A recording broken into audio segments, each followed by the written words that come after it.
সবশেষ 10 ম্যাচের পারফরম্যান্স, একের পর এক জয় আর ট্যাকটিক্যাল মাস্টার ক্লাস। বিশ্বকাপে কেমন হতে যাচ্ছে ডিফেন্ডিং চ্যাম্পিয়ন আর্জেন্টিনার একাদশ? লিওনেল স্কালোনি এবার কোন ফরমেশনে সাজাবেন তার বিশ্বজয়ী দলটিকে? মেসি কি তার চেনা রাইট উইংয়ে খেলবেন নাকি মাঝমাঠ থেকে খেলা নিয়ন্ত্রণ করবেন? আর ইনজুরি ও তরুণ তুর্কিদের ভিড়ে কার কপাল পুড়ছে আর কার কপাল খুলছে? আজকের এক্সপ্লেইনারে আমরা আলোচনা করব আর্জেন্টিনার সবশেষ 10 ম্যাচের ট্যাকটিক্স এবং দেখব কিভাবে স্কালোনি সাজাচ্ছেন তার বিশ্বকাপের চূড়ান্ত একাদশ। আপনি যদি আলবি সেলেস্তে ভক্ত হন তবে ভিডিওটি আপনার জন্য মাস্ট ওয়াচ। স্কালোনির সবচেয়ে বড় শক্তি হলো তার ট্যাকটিক্যাল ফ্লেক্সিবিলিটি বা নমনীয়তা।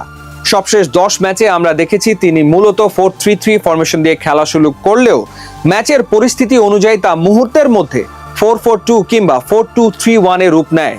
তবে বিশ্বকাপে স্কালোনির ফার্স্ট চয়েস ফরমেশন হতে যাচ্ছে সেই চিরচেনা হাইব্রিড 4-3-3, যেখানে বল পজিশন এবং মাঝ মাঠের নিয়ন্ত্রণই হবে মূল চাবিকাঠি। গোল পোস্টের নিচে কোনো পরীক্ষা নিরীক্ষা নয়। আর্জেন্টিনা ত্রাতা এবং পোস্টের নিচে চীনের প্রাচীর এমিলিয়ানো দিবু মার্তিনেজি থাকছেন নাম্বার 1 চয়েস। সবশেষ 10 ম্যাচে তার ক্লিনশিট আর পেনাল্টি বক্সের লিডারশিপ তাকে অটোমেটিক চয়েস করে তুলেছে। ডিফেন্সে স্কালোনি ভরসা রাখছেন গতি আর আগ্রাসনের ওপর। দুই সেন্ট্রাল ডিফেন্ডার হিসেবে থাকছেন ক্রিশ্চিয়ান কুটি রোমেরো এবং লিজেন্দ্রো মার্টিনেস। নিকোলাস ওটামেন্ডির অভিজ্ঞতাকে ব্যাকআপ হিসেবে রেখে এই দুই তরুণের ওপরই ভরসা রাখছেন স্কালোনি।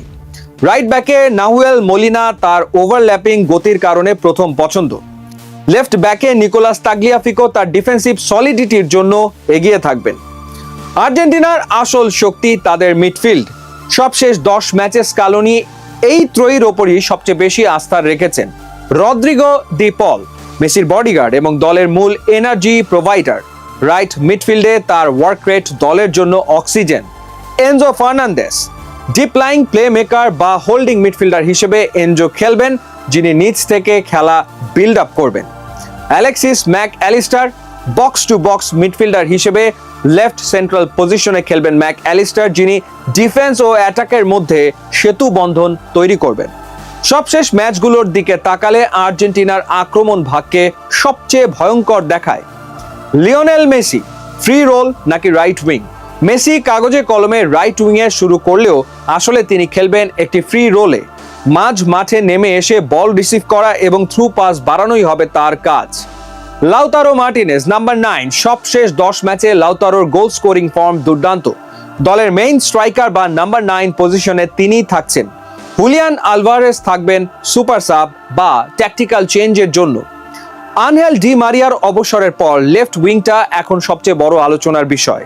সবশেষ ম্যাচগুলোতে স্কালোনি এখানে নিকোলাস গঞ্জালেসকে ব্যবহার করেছেন তার ডিফেন্সিভ ট্র্যাকিং এর জন্য। তাহলে স্কালোনির মূল গেম প্ল্যানটা কি? সবশেষ 10 ম্যাচে দেখা গেছে আর্জেন্টিনা এখন আর কেবল কাউন্টার অ্যাটাকিং দল নয়, তারা বল নিজেদের পায়ে রেখে স্লো ফাস্ট ছন্দে খেলে। মেসি যখন নিচে নেমে আসেন তখন মলিনা রাইট উইং দিয়ে ওপরে উঠে যান এবং ডি পল ডিফেন্স কভার করেন। আবার লাউতারো মার্টিনেজ প্রতিপক্ষের ডিফেন্ডারদের ব্যস্ত রাখেন যাতে মেসি বা ম্যাক অ্যালিস্টার হাফ স্পেসে ফাঁকা জায়গা পান। অর্থাৎ স্কালোনির দল পজিশনাল ফুটবল আর হাই প্রেসিং এর এক নিখুঁত মিশ্রণ। সব মিলিয়ে স্কালোনির এই আর্জেন্টিনা একাদশ যেমন ব্যালেন্সড তেমনই অভিজ্ঞতায় ঠাসা। বেঞ্চে হুলিয়ান আলভারেজ, লিয়ান্দ্রো পারদেস কিংবা নিকো পাস থাকায় এই দলটিকে হারানো যে কোনো প্রতিপক্ষের জন্যই হবে এক বিরাট চ্যালেঞ্জ। আপনার কি মনে হয় এই একাদশ নিয়ে কি আর্জেন্টিনা আবার বিশ্বজয় করতে পারবে? আপনার স্বপ্নের আর্জেন্টিনা একাদশটি কেমন? কমেন্ট বক্সে লিখে জানান।